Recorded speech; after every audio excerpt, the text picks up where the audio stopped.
네, 공수처장님. 네. 지금 공수처에서 이첩 요구해서 검찰에서 사건을 이첩받았습니다. 그런데 군 장성들에 대한 사건은 이첩 안 받으셨어요. 그걸 다 받으셔야 돼요. 검찰이 이 사건에서 손을 떼야 됩니다. 그런데 그렇게 이첩 조정하신 것은 매우 아쉽게 생각합니다.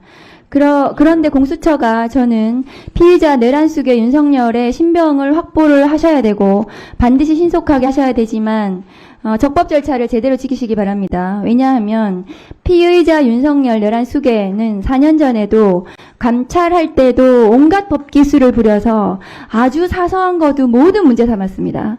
그래서 제가 감찰을 진행을 하기가 매우 어려웠어요. 지금 그 감찰과 관련된 징계와 관련된 1심 판결, 2심 판결을 반드시 참고하시기 바랍니다. 그런 말도 안 되는 거 가지고 계속해서 문제 삼아서 재판에서도 질질 끌면서 그것이 전부 다 문제가 됐고 어쨌든 결국에는 제가 감찰이 모두 적법했다고 판단을 받았지만은 저는 그걸로 수사도 받았어요. 압수수색도 당하고. 공수처에 대해서 그렇게 하지 않으라는 법이 있습니까? 그래서 적법 절차 반드시 지키셨으면 좋겠습니다. 공수처가 지금 검찰로부터 그러면 수사 기록은 모두 받으셨나요? 지금 일부 받고 또 추가로 지금 요청하고 있는 그런 전부 다 상황입니다. 받으셔야 됩니다. 왜냐하면 검찰의 수사 기록은 피의자 윤석열 내란 수계에 대한 수사 기록입니다. 그것은 피의자 윤석열에 대한 모든 증거 기록이에요. 그 수사 기록은. 그래서 거기에 지금 검찰에서 수사 중인 사건들에 대한 원본은 놔두고 모두 사본에서 받으셔야 됩니다. 그래야지 체포영장을 청구하실 때 그것이 모두 들어가야 됩니다. 그래야 범죄사실 구성에 대해서 완결성이 있을 건데요. 그러면 공수처와 검찰은 피의자에 대한 구속기한을 20일로 지금 조정했다고 언론 보도가 나왔거든요. 그럼 그 20일은 공수처에서 신병을 수사를 하는 겁니까? 아니면 검찰이 언제 보내는 겁니까? 기본적으로 지금 검찰과 공수처가 합계 그 20일을 연장이 되었을 때 20일을 쓸 수 있다라는 그런 계산하에 절반씩 사용하는 것으로 양해가 된 그런 그럼 상황입니다. 공수처 열을 하고 검찰 열을 합니까? 기본적으로는 그런 그 정도로 얘기가 오갔습니다. 그럼 공수처가 이 사건 수사를 하면 검찰로 사건을 기소를 못하기 때문에 보내셔야 되거든요. 공수처 만일에 특검이 출범을 하게 되면 특검으로 사건을 넘기셔야 되는데 맞습니까? 네. 지금 공수처는 그런 어쨌든 물론 정무적인 판단을 하실 필요는 없겠지만 그런 타임 스케줄도 생각을 해서 이 피의자에 대한 수사를 진행하시는 게 맞는 것 같습니다. 제가 보기에는. 그리고 PPT 좀 띄워주세요. 윤석열 피의자 같은 경우에는 지금 헌법재판 서류들도 저러고 있어요.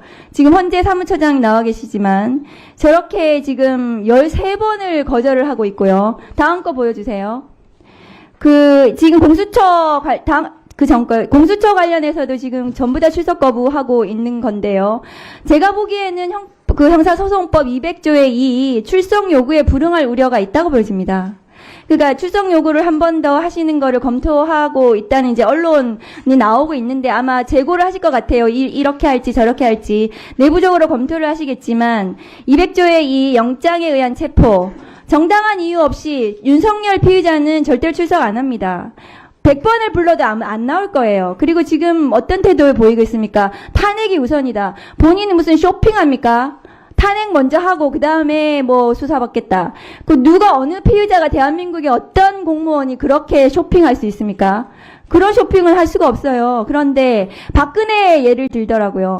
박근혜 대통령 그때는 국정농단 사건이었고 그때는 내란 외환이 아니었어요. 이거는 그래서 박근혜에 대해서는 탄핵을 먼저 하고 파면이 돼야지 기소가 가능하기 때문에 그 박근혜 대통령 같은 경우에는 그랬기 때문에 탄핵을 먼저 한 겁니다. 그런데 피의자 윤석열은 내란 외환은 탄핵 안 해도 기소할 수 있습니다. 체포 구속할 수 있습니다. 그런데 지금 본인이 쇼핑하겠다는 거거든요. 탄핵 먼저 하고 해달라. 어느 국가기관이, 그게 대한민국의 어떤 국가기관이 피의자가 징계, 파면을 받아야 되는 공직자에 대해서 그렇게 해달라는 대로 해줄 수가 없습니다. 출석 요구에 불응할 우려가 있기 때문에 저는 체포영장을 청구해야 된다고 생각을 하고 반드시 신병을 신속하게 확보하는 것이 이 어지러운 아직도 내란이 지속되고 있는 이 상태 대한민국을 서둘러서 안정화시킬 수 있는 때라고 저는 생각을 합니다. 공수처장님께 부탁을 드립니다. 법무차관님, 네. 장관 대행이시죠? 네. 법무부로부터 제가 답변 받았는데 계엄사 인력 파견 관련해서 네. 본인 요청 못 받았다고 답변을 하셨는데 다만 네네. 지금 비상안전기획관의 인적사항 촬영 번호를 네네. 문의하는 전화가 왔다. 네네. 그렇습니다. 이거는 인적 요청한 거 아닙니까? 제가 보기에는 아, 그거를 특정해서 지금 요청해서 전화가 왔으면 그거는 보내달라는 취지로 보여지고 검찰은 네. 이 사건 수사에서 손을 떼세요. 왜냐하면 지금 국정원과 검찰이 이 내란에 개입했다고 의심받는 지금 복수의 증언들이 경찰 수사에서 나온 거 아닙니까? 선관위 서버 포렌식 검찰과 국정원에서 올 거니까 보조만 해줘라. 거기서 중요 임무 할 거다. 이 증언 나왔잖아요. 검찰은 검찰 정권이었는데 윤석열 정부가 이 다른 국가기관에 지금 그 계엄사령부에서 파견 요청을 했는데 검찰은 가만히 있었다고요. 검찰하고 미리 공모를 했겠죠. 그러면 이 비상계엄을 검찰은 이 사건에서 손을 떼세요. 더 이상 하지 마십시오. 수사를 받아야 될 대상이지 수사를 할 주체가 아니에요. 검찰에 대해서는. 그리고 이 선관위 서버와 관련해서 검찰이 어떻게 내통을 했는지에 대해서 검찰이 소상히 나중에 수사를 제대로 밝히고 받아야 된다고 저는 생각을 합니다.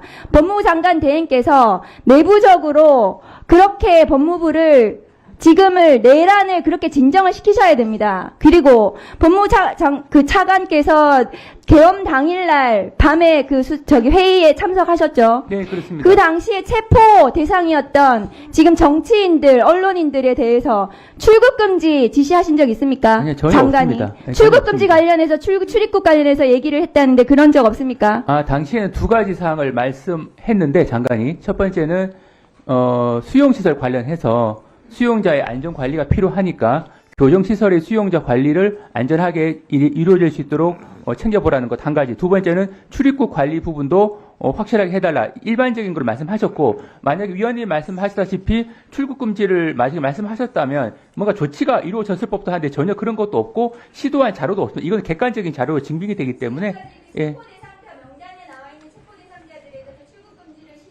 전혀 없습니다. 전혀 없습니다. 네, 없습니다.